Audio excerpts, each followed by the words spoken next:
Hey guys, this is Guile. So we're setting up for our first mission of the Siege campaign.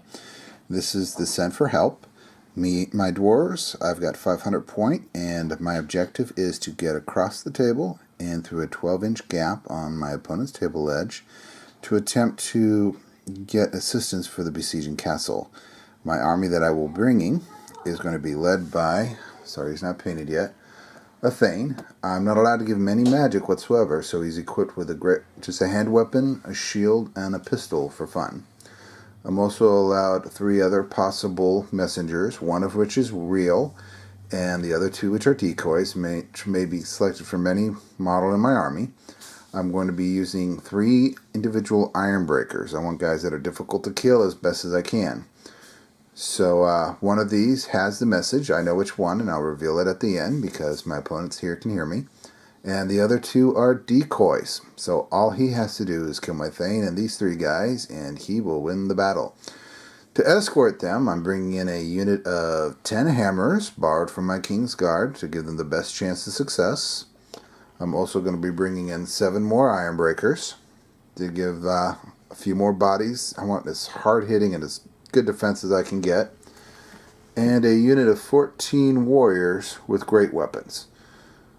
And that's my mandatory core choice. And I just brought the heavy weapons because I figured I'm against Chaos. He's going to have some pretty good armor saves I'm going to have to beat through.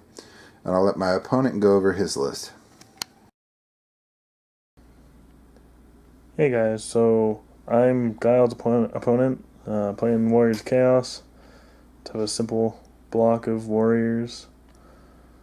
Arcanon is not Arcanon, he is a exalted hero.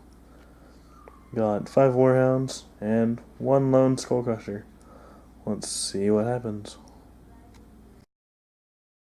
Okay, going to go over the table real quick. What we're going to do is slightly bigger than 12 inches, but we're just going to make that gap on the opponent's side the exit point, figuring it's a good exit. We got a main road leading through it, a handful of hills. The mission doesn't allow any impassable terrain, so we're pretty much just going to count everything as being open terrain. And with these small armies, it shouldn't matter too much. Alright, thank you. Okay, so initial deployment. I've got my character and my hammers taking the center road. I've got on their right flank a unit of iron breakers with one of the messengers in it. On the other side, I've got the unit of warriors.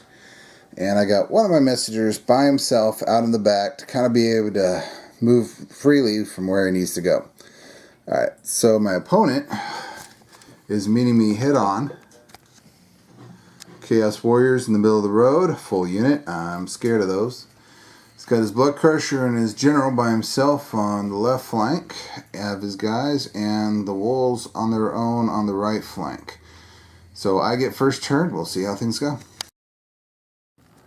So movement is done. I basically did a switch swap. So I switched the larger unit of warriors to being on the road with the hammers coming up the left flank. And the ironbreakers just moved a little bit. And my lone messenger is just kind of hanging back as safely as he can in between all the mess. I'm not going to have a magic phase or a shooting phase, so on to my opponent's turn. So after our movement phase, it really looks like everyone's kind of square dancing. The Chaos Warriors are moving slightly off so they can face my hammers. The Soul Crusher also did the same. The Wolves crossed the table. It looks like they're aiming towards my Iron Breakers, and the hero just moved forward. So a look at the table as we're at right now. This looks like a chaotic mess. Everyone's kind of repositioning. No combat yet, but that may change here fairly soon. Now off to Dwarf turn 2. So more dancing around. My warriors and my ironbreakers both managed to charge into the warhounds. He chose not to flee, realizing that if he did flee, I'd probably hit the skull crusher on this side, and he wasn't too keen on that idea. My warriors, my hammers, kind of repositioned, once again hiding behind the larger blocks, trying to keep my lord and messenger as safe as I possibly can. For the rest of this game, we are going to be skipping all magic and shooting phases because neither one of us have wizards or shooting units. So close combat went. My units managed to break the wolves, actually completely annihilated them.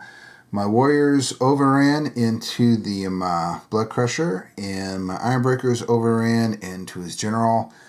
And now I think I'm going to be getting some Chaos Warriors in my flank, so we see how I'll hold up. Quite possibly one of the shortest movement phases in history. His Chaos Warriors charged my Dwarf Warriors into flank, and we'll move straight into close combat. Nothing else happened. Close combat is completed, and my Ironbreakers managed to do 1 wound on his Lord, receiving no wounds back. He broke and ran, but I failed to catch him, only rolling 2 inches of pursuit. His Chaos Warriors and Blood Crusher killed off 4 of my warriors with great weapons. They failed their leadership, ran 11 inches, fastest dwarves in history, going straight through my hammers, who luckily made their panic test. Blood Crusher came close to catching him, but couldn't quite do it, and the Chaos Warriors only moved 3 inches ahead. Apparently that armor's heavy. So we're going on to the Dwarf turn. Dwarf movement phase, turn 3. My Ironbreakers attempted to charge the Lord, who had to flee, and didn't quite make it off the table. They only moved 5 inches from that, but that's still pretty close to their run move. I just couldn't get the hammers where they couldn't be in line of sight to the Chaos Warrior, so I repositioned them, getting ready to take a charge, but still out of line of sight of the Blood Crusher. My warriors made their rally, and they're now facing down the Blood Crusher by themselves, so we'll see what happens on Chaos turn 3. Close combat is completed. The Dwarf Warriors took 4 more casualties, but managed to just barely kill the Skull Crusher, doing exact wounds needed. The dwarves lost by 1. I lost 4 of my hammers. He lost 5 of his warriors, but with the charge and the rank, they still managed to win, but I made my leadership test. Thinking of battle attrition, I'm definitely in trouble here. And Chaos Warrior over there managed to rally, so now he's facing my Ironbreakers again. So off we go to the next dwarf turn. Dwarf movement phase. My warriors managed to charge in here and join in the fight with the knights, so hopefully they'll bring enough extra troops I'll be able to whittle them down. My one lone messenger is running his little butt off. He's now behind the warriors, so if my guys get wiped out and they reform facing him, he's in some deep canoodle. They managed to charge and get the Lord, so hoping I'll win that, and off to close combat. So, close combat, he managed to kill 1 warrior and 1 Ironbreaker, and I killed 2 of the Chaos Warriors. He had 1 rank, but I charged, so we evened out on combat res. Over here, he managed to kill off 3 of my Ironbreakers and made all of his saving throws, so now I'm a little less confident than I was a few minutes ago. If I can just knock that 1 last wound off him, I'll be doing good. And that guy's still running his little head off. Off to, well, we're going to skip close combat, or movement phase for Chaos, because he can't move, so straight on to close combat, we'll get to that in a second. So this bad boy managed to kill my Ironbreakers, and then overran them and slaughtered them, and is now going to be chasing my little messenger. And this fight just continues to drag on. My Ironbreakers managed, or sorry, my Hammers managed to kill 1 warrior, my Thane killed 1 warrior, and my Great Axes killed 1 warrior, so he lost his rank. He managed to kill 1 hammer in return. I won combat. He made his leadership, so we're just going to continue to march on. So I guess this is Dwarf turn 5. Alright. Another short movement phase. My messenger ran past his lord outside of his front arc, so he can't be charged, and is now running backwards as quickly as he can towards the extraction point. Now off to close combat. Bad turn for the dwarves, excellent turn for the Chaos. He managed to wound with everything, and I made no saves. He killed 4 Ironbreakers, wiping all the Ironbreakers out. Killed 3 of the warriors. With the loss of the hammers, with the loss of the hammers, I was no longer stubborn, so both my Thane and the warriors broke. He charged down, killing the Thane, and with that, killed the last of my actual messengers. My last messenger was actually a decoy.